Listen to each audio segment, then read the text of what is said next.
Bonjour à tous, j'espère que vous allez bien dans cette période bien particulière que nous vivons en ce moment. Et je fais cette vidéo suite à une demande que j'ai reçue sur ma page Facebook de la part d'Anne-Laure qui m'a écrit pour en fait me demander de faire une méditation pour les personnes comme elle qui travaillaient continue de travailler, et notamment elle travaille pour une association de maraîchers bio. Et elle me disait qu'elle était énormément sujette au stress, et notamment qu'elle avait du mal à gérer le stress des personnes qu'elle recevait quotidiennement et avec qui elle était en contact quotidiennement, et que c'était très difficile pour elle de gérer le stress de la population. Et elle me disait, si on ne peut pas se protéger physiquement, est-ce que au moins tu pourrais nous aider à nous protéger psychologiquement? Et elle me disait que malgré les 2 ou 3 méditations qu'elle faisait quotidiennement, elle avait du mal à gérer son stress. Alors c'est sûr que c'est une demande délicate et un sujet délicat. De suite, j'ai pensé à l'histoire de Gandhi, c'est en tout cas que j'ai entendu, qui est qu'un jour, en fait, une dame vient voir Gandhi avec son enfant et elle dit à Gandhi, alors c'est Gandhi ou un sage, je ne sais plus, dans ma tête c'était Gandhi, mais bon, on s'en fout, le principal c'est le fond. Euh, et donc elle va voir Gandhi et elle dit, est-ce que vous pouvez dire à mon fils d'arrêter de manger du sucre? Et Gandhi la regarde et lui répond, revenez dans 2 semaines. Bon, alors la dame, elle est un petit peu étonnée parce qu'elle a quand même fait du chemin. Bon, bah, elle se dit, ok. Et elle revient dans 2 semaines, toujours avec son fils. Et là, Gandhi le regarde et il lui dit, arrête de manger du sucre. Et là, la maman, elle comprend pas. Elle dit, mais je vous ai demandé de lui dire il y a 2 semaines, pourquoi vous m'avez demandé de revenir pour finalement juste lui dire, arrête de manger du sucre? Et Gandhi répond, parce que il y a 2 semaines, je mangeais moi-même du sucre. Et donc du coup, vous voyez peut-être là où je veux en venir, c'est que quand j'ai reçu cette demande d'Anne-Laure, j'étais un petit peu gênée parce que je ne subis pas la situation qu'elle est en train de vivre et que beaucoup de personnes vivent, que ce soit le secteur médical, que ce soit les commerçants, que ce soit, moi je vois la dame qui fait le ménage dans mon immeuble. Je ne suis pas à leur place et donc c'est difficile pour moi de donner un conseil alors que je ne vis pas ce qu'ils vivent. Mais comme elle m'a sollicité, eh bien, je vais faire de mon mieux et voilà, en prenant toutes les précautions parce qu'encore une fois, c'est facile de donner des conseils quand on n'est pas à la place de ceux qui vivent ce stress-là. Voilà, j'avais juste envie de le poser parce que c'est facile de donner des conseils et c'est facile pour moi là j'allais dire de donner de grandes leçons de sagesse, mais j'ai déjà envie de dire et envie de partager l'empathie et tout mon soutien en fait envers ces personnes-là qui vivent du stress quotidiennement, chose que je ne ressens pas à mon niveau moi personnellement puisque bah, mes clients je les ai par notamment par séance, enfin à distance sur internet et donc je ne suis pas moi-même en contact des personnes, je ne suis pas sollicitée par des personnes qui sont stressées quotidiennement. Donc voilà, ça s'est posé et c'est important pour moi de le dire. Voilà, je me sens pas forcément hyper légitime de faire une vidéo comme ça, mais comme cette personne-là m'a demandé de le faire, je le fais. Parce que je pense quand même que je peux apporter certaines choses et peut-être un autre regard. Voilà. Donc la question c'est voilà, comment gérer son stress face à des personnes qui sont en situation de confinement et qui sont stressées par la situation actuelle et elle me disait moi je suis comme une éponge et j'y arrive pas en fait, j'arrive pas à gérer. La première chose, et en fait les conseils que je vais donner, c'est vraiment que, j'allais dire, ils sont très simples, c'est à la fois du bon sens et non, je n'ai pas en tout cas de recettes et de conseils miracles. La première chose déjà qui m'est venue, c'est de distinguer son stress et ceux des autres et de ne pas tout prendre sur les épaules.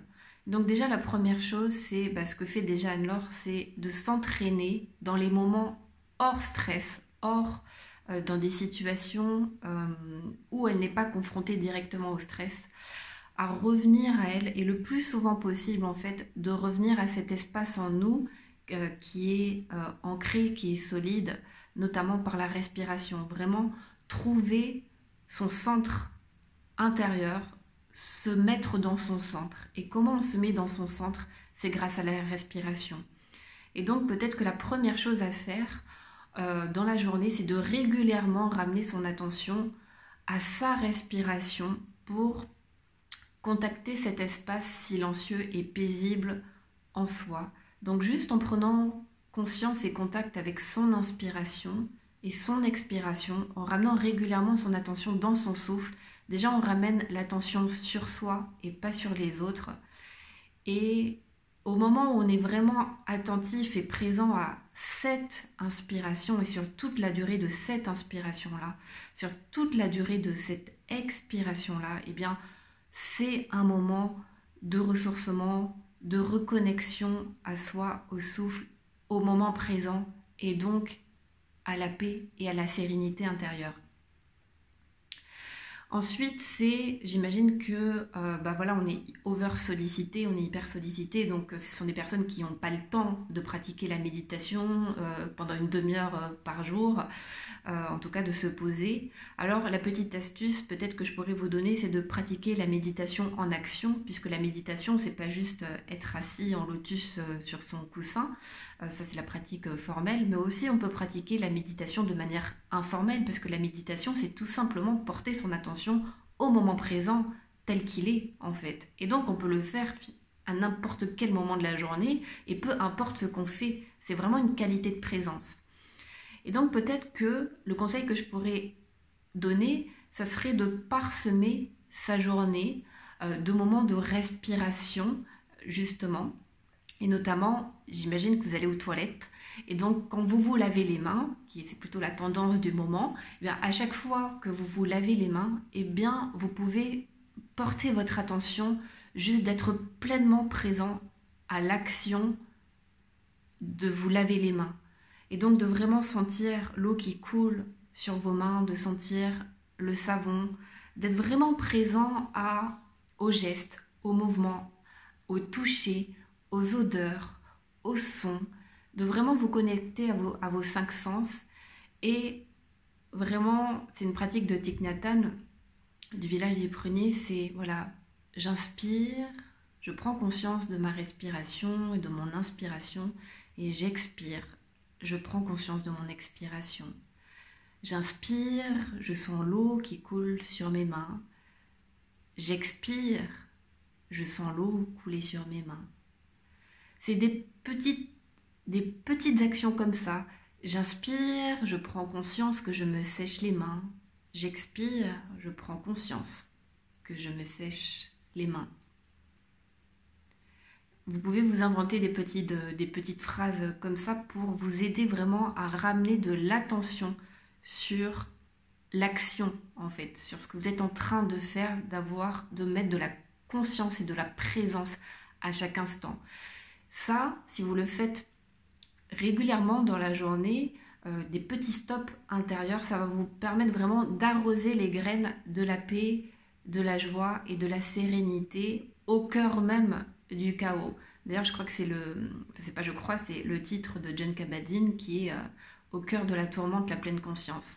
Eh bien, au cœur de la tourmente, quand c'est la tempête extérieure, quand vous sentez qu'autour de vous, il y a du stress, revenez au cœur, au niveau de l'œil du cyclone, cet espace vraiment de paix et de sérénité. Et comment on y accède? Tout simplement par la respiration, en portant votre attention au niveau de votre nez, au niveau de votre ventre, au niveau de votre poitrine, là où le souffle est le plus perceptible pour vous régulièrement dans la journée. Et plus vous allez faire ça, plus vous allez arroser les graines, encore une fois, de sérénité, de paix intérieure en vous. Et c'est ensuite, parce que vous allez rayonner cette paix, cette sérénité, que vous allez ensuite la diffuser et elle va forcément impacter les personnes qui seront autour de vous. Et personnellement, moi, quand je suis stressée et que je rencontre et que j'ai en face de moi une personne qui respire la sérénité, rien que sa présence me fait du bien. Et donc, vous n'avez pas forcément quelque chose à faire pour calmer les gens qui sont en stress, qui sont anxieux, mais vous, par votre qualité de présence et parce que vous allez cultiver la sérénité intérieure, vous allez rayonner forcément cette paix-là, cette tranquillité, ce calme, et qui va forcément rayonner sur les autres. Et votre présence va faire du bien, et ça va être votre façon d'arroser la graine de calme, de sérénité chez l'autre. Voilà pour ce que je pouvais vous partager. Et puis j'ai envie de vous rappeler aussi le 4e accord Toltec de Don Miguel Ruiz. Faites de votre mieux. Votre mieux, c'est pas plus que ce que vous pouvez faire. Et d'une certaine façon, vous ne pouvez pas agir directement, en tout cas sur le niveau de stress ou sur le niveau de sérénité des autres. Là où vous avez 100% du pouvoir, c'est sur vous. Et donc en mettant en pratique les petits conseils tout simples que je viens de vous donner, eh bien ça peut déjà vous-même vous calmer, donc d'avoir vraiment régulièrement des moments de reconnexion à votre respiration, des moments de pause ou dans les moments où vous n'êtes pas en interaction avec les autres, des moments de reconnexion à vous-même. Par exemple, quand vous marchez aussi, quand vous vous déplacez d'une pièce à l'autre, vous pouvez simplement porter votre attention sur chaque pas que vous faites. Voilà, d'une pièce à l'autre, j'inspire sur le pied droit, j'expire sur le pied gauche. Vous pouvez aussi pratiquer la pleine conscience en marchant, comme je vous disais par exemple en vous lavant les mains, en allant aux toilettes. Ce genre d'activité-là, en vous brossant les dents. Vraiment d'apporter des petites graines, des petites touches de conscience et de présence au cœur même du quotidien. Et c'est parce que vous allez cultiver et arroser ces graines-là que forcément vous allez aussi indirectement arroser les bonnes graines de joie, de tranquillité, de calme chez les autres. Voilà. J'espère sincèrement que ces petits conseils, encore une fois, qui sont très simples et vraiment je le dis en toute humilité, j'espère vraiment que ça vous aidera à garder le cap. Encore merci. Et puis j'ai envie de terminer cette vidéo en vous disant merci pour ce que vous faites. Merci de continuer à travailler pour nous. C'est quand même grâce à vous si on peut continuer à faire nos courses aujourd'hui en grande partie, à pouvoir aussi nous soigner. Donc un grand merci à vous tous.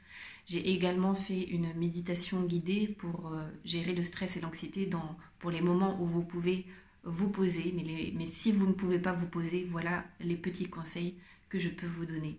J'espère sincèrement que cette vidéo vous sera utile et je vous souhaite bon courage dans cette période.